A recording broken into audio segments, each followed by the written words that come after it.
পারে গরুর গাড়ি বোঝাই করা কলসি হাড়ি। কাঁদিতে কাঁদিতে তোর বড় হইল সত্যপীর। সেখানে আজ কংসবধের অভিনয় হাট। পারে গরুর গাড়ি বোঝাই করা কলসি হাড়ি। সঙ্গে যে যায় গাড়ি চালায় বক্সিবদন, সঙ্গে যে যায় ভাগ্নে মদনা। হাট বসেছে শুক্রবারে বক্সিগঞ্জে পড়তে পারে। Hello friends, good morning, welcome back to the new blog. কেমন আছো সবাই? নিশ্চয়ই খুব ভালো আছো, আমিও বেশ ভালো আছি। তো আজকে হচ্ছে শনিবার আর আজকে হচ্ছে মাঘী পূর্ণিমা। তো সকাল সকাল উঠে পড়েছি আর সকাল 7:30 বাজে, এখন আশিকে পড়তে বসিয়ে দিয়েছি। আর বাড়িতে যেহেতু পুজো, তো একটু পরে আসছি আবার।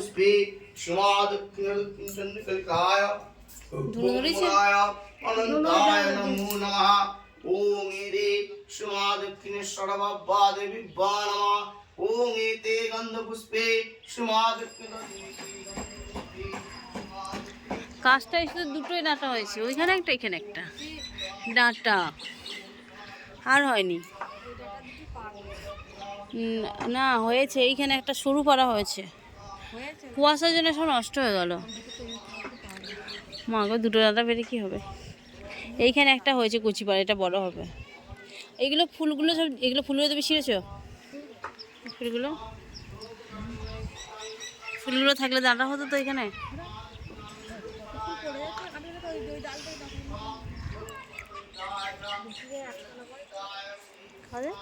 তো এদিকে পুজো হচ্ছে আর এদিকে আমার চুলটা যেহেতু ভেজা আর একটু একটু রোদ রয়েছে, তো আমি একটু চুলটা রোদে শুকানোর চেষ্টা করছি। আর এদিকে মা ধুনোটা ধরিয়ে দিয়েছিল ঘুঁটে দিয়ে। তো এইটা আমি এখন গোটা বাড়িটায় একটু ধুনোটা দেখিয়ে দেব, কারণ ওপরে আর নিচে ঠাকুরঘর হওয়াতে বাড়িটা মানে মিডিল পোর্শনটা ধুনো দেখানো হয়ই না বলতে গেলে। তো চলো দেখতে থাকো। আজকে যেহেতু বাড়িতে পূর্ণিমার পুজো রয়েছে, তো সেই কারণে চারিদিকে আলপনা দেওয়া হয়েছে। আর এখন বাজে 12টা। ঠাকুরমশাই অনেক লেট করেছেন, তো চলে এসেছে। আর আমি এদিকে ধুনোটা নিয়ে এসেছি, সমস্ত ঘরে কিছুতে ধুনোটা দেখিয়ে নিচ্ছি, তারপরে যাব। তো চলো তোমাদেরকে পুজোটা দেখাই।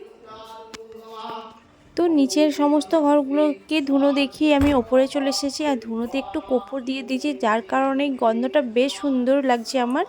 তার জন্য আমার আর মানে ধুনোর গন্ধটা ভীষণ ভালো লাগে। তার মধ্যে একটু কর্পূর দিয়েছি, তার মধ্যে গন্ধটা অসম্ভব সুন্দর লাগছে আমার। তো ওই কারণে আরও একটু বেশি বেশি করে ধোঁয়া দিচ্ছিলাম। তো চলো তারপর এটা দেখতে থাকো। একদিন সেই দ্বিজ ভ্রমণে নগর, কিছু না পাইয়া ভিক্ষা হইল সত্যনারায়ণ। ফকিরের বেশে তারে দিল দর্শন। তো বন্ধুরা, তোমরা তো দেখতেই পেলে ঠাকুরমশাই নারায়ণের কথা বলছিল। আর নারায়ণের কথা বলার সময়, শোনার সময় হাতে ফুল নিয়ে জোড়াত করে শুনতে হয়। তো সেই কারণে আমিও হাতে ফুল নিয়ে জোড়াত করে শুনছিলাম। ভীষণই ভালো লাগে আমার নারায়ণের কথাটা শুনতে। আর এদিকে হয়ে গেছে, তারপরে দেখো শাশুড়ি মা নামবেন, তো নামতে পারলো না বলে আমাকে আবার উঠেই পড়তে হলো। এরপরেই আরতি হবে আর তারপরেই পুষ্পাঞ্জলি হবে, তারপরেই পুজোটা কমপ্লিট হবে। তো চলো দেখতে থাকো। Good evening. দুপুরের পর থেকে আর কোনো ভিডিও করিনি, কারণ হচ্ছে আমার প্রচণ্ড গ্যাস হয়ে গেছে। আর ওই জন্য শুয়েছিলাম, আমার ভালো লাগছিলো না ভিডিও অন করতেই। তো কিচ্ছু করিনি, আমাকে দেখি মনে হচ্ছে কেমন একটা। তো দুপুরে ভাত করেছিলাম আর ওদের জন্য, আমরা তো খাবো না, তো আমাদের জন্য পরোটা করেছিলাম আর সিমুই করেছিলাম আর তরকারি ছিল। তো পরোটা খাইনি, আমি আধখানা খেয়েছি, তাতেই গ্যাস হয়ে গেছে। ওই উপোস করে প্রসাদটা খেয়েছি, প্রসাদটা খেয়েই যে একটুখানি সিন্নি প্রসাদ মুখে দিয়েছি, তারপরে একটা কচুরি ছিল খেয়েছি একটার সময়, তারপরেই গ্যাস হয়ে গেছে। তারপরে আর কিছু ভালো লাগছিল না। আর ওদের জন্য ভাত করেছিলাম কুকারে, আলু ভাতে আর পোস্তর বড়া, আর কিছু করিনি। আর আমি তো বড়াটা খাইনি। আর হচ্ছে টিফিন করে দিলাম সানিকে, চানাচুর মুড়ি মাখিয়ে চা দিয়ে খেয়ে গেল পড়তে। আর আরশি খেলো ম্যাগি। আর এই যে পড়তে বসিয়েছি, তো পড়িয়ে নিয়ে তারপরে আবার রাতের খাবার বানাতে হবে। তো চলো দেখতে থাকো। তো বন্ধুরা, সারাদিন আমার সেইভাবে কিছু খাওয়া হয়নি অ্যাসিডিটি হয়ে যাওয়ার কারণে। তো খিদে পাচ্ছে, আবার মনে হচ্ছে যে খেলি কেমন একটা হচ্ছে, সেই কারণে আর কিছু খাইও নি।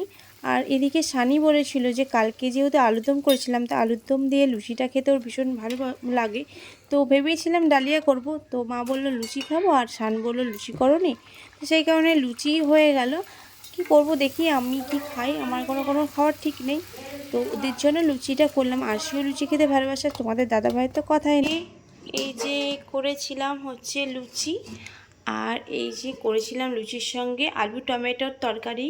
এই তরকারিটা দিয়ে লুচি খেতে বেশ ভালো লাগে। আর রিচ কিছু করলাম না, আরও ইচ্ছা করে, যেহেতু আমার শরীরটা ঠিক নেই। আর এদিকে মিষ্টি তো আছেই, আর তার সাথে আরও একটা জিনিস আছে, চলো দেখায়। এই যে আলুর দম, কালকে যেটা আলুর দম করেছিলাম ভীষণই সুন্দর টেস্ট হয়েছিল। আমি পরের রেসিপিটা একদিন শেয়ার করে দেব, কারণ আমি ফার্স্ট টাইম করলাম তো কেমন হবে বুঝতে পারিনি। তো ভীষণ সুন্দর হয়েছিল। ভাবে আলুর দম এত সুন্দর হয় আমি জানতাম না। তো যাই হোক, এই আলুর দমটা সান খাবে, আর যদি কেউ খায় তো খাবে, আমি আর খাচ্ছি না আজকে, কারণ একটু রিচ হয়েছে। তো বন্ধুরা চলো আজকের মতো ভিডিওটা এখানেই এন্ড করছি। দেখা হচ্ছে নেক্সট ডে নতুন একটা ভিডিওর সাথে। ততক্ষণের জন্য তোমরা ভালো থেকো, সুস্থ থেকো, আর টাটা, গুড নাইট।